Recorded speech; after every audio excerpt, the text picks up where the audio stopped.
मराठी विषय अंतर्गत आपला महत्त्वाचा भाग अभ्यासतोय अनुभवांच्या खाणी। अर्थातच अनुभवांच्या खाणी म्हणजे म्हणी।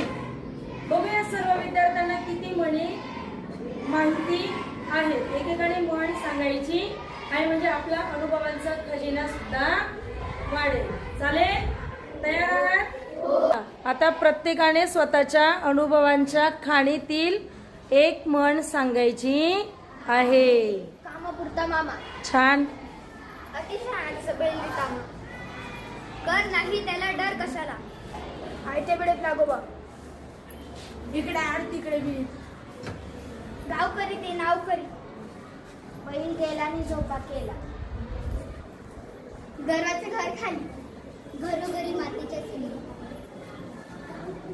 एका हाताने टाळी वाजत नाही, आग सोमेश्वरी बंब रामेश्वरी, आथरून पाऊन पाय पसरावे, तेल गेले तूप गेले हाती दुपटणे राहिले, ऐकावे जनाचे करावे मनाचे, आपला हात जगन्नाथ, हलवाच्या घरावर तुळशी पत्र, अति तिथे माती, काना मागून आल्याने तिखट ठेवले, गाडवाला गुळाची चौकाई,